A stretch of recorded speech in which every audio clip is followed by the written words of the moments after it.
Ever had that one neighbor who thinks the world revolves around them? Well, mine wasn't just a nuisance. She was a full-blown nightmare. She stole my peace, my patience, and eventually my mail. But when she tried it one last time, she got a shocking surprise she'll never forget. Stick around till the end because trust me, you'll want to hear how karma struck back in the most electrifying way. And hey, before we get started, if you love justice served cold and satisfying stories like this, make sure to hit that like button and subscribe for more. It started with small things. A few envelopes missing here and there, a late bill, a missing Amazon package. At first, I blamed the postal service. Mistakes happen, right? But when my bank card, my car registration, and even my mother's birthday card disappeared, I knew something was wrong. I live in a peaceful suburban neighborhood. Clean lawns, white fences, and, of course, the ever-dreaded HOA. The self-proclaimed ruler of this miniature kingdom was none other than Karen. Mid-50s, bleached hair, pastel sweaters, and that resting scowl that could sour milk. She was the kind of person who believed her clipboard was a weapon of divine authority.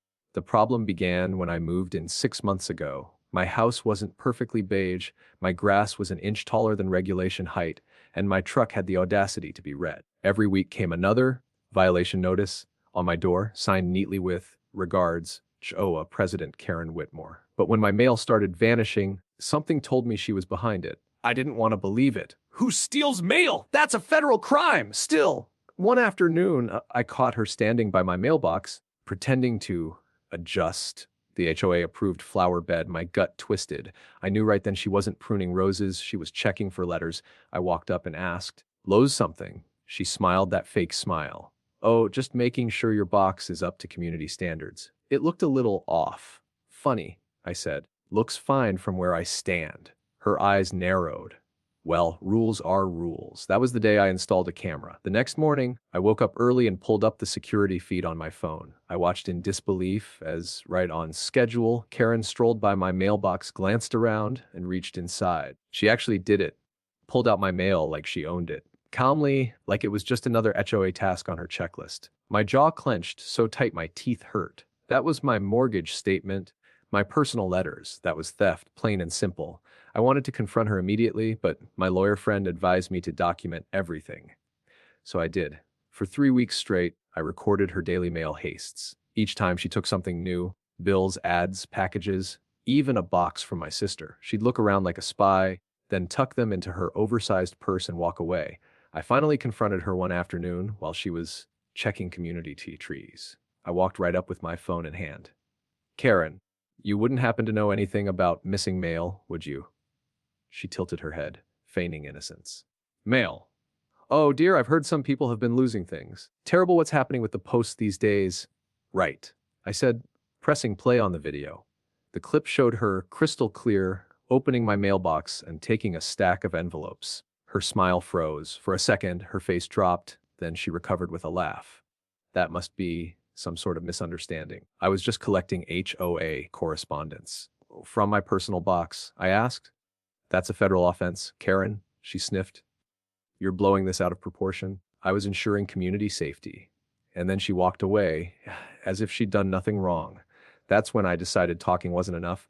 It was time to teach her a lesson, safely, legally, and in a way she'd never forget. Now, let me be clear, I'm not a criminal. I wasn't about to break the law like she did. But I do happen to be an electrician by trade, and I knew how to make a point, carefully. My plan wasn't to hurt her, just to make sure she stopped.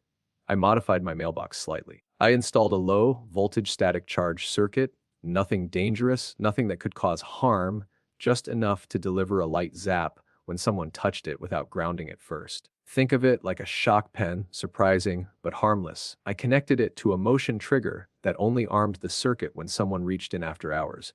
Then, I added a new sign under the box, double R9 GPR operadio NDRL E3KLCUY. The next morning, I sat on my porch with coffee in hand and waited. Right on time, 8:15 a.m., there she was, clipboard in one hand, purse on shoulder, humming like she didn't have a care in the world. She approached my mailbox, eyes darting around.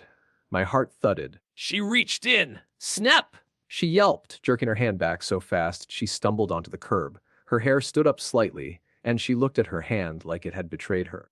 Then came the shouting. He electrified the mailbox! That maniac electrified the mailbox! I had to bite my lip to stop from laughing. Neighbors peeked out their windows, confused. Karen waved her arms dramatically, shouting about safety violations and attempted assault. Within minutes, she was on her phone dialing 911. When the sheriff's SUV rolled up, I was still on the porch, calm as ever. Karen ran toward him, waving frantically. Arrest him! He tried to electrocute me! The deputy raised a brow.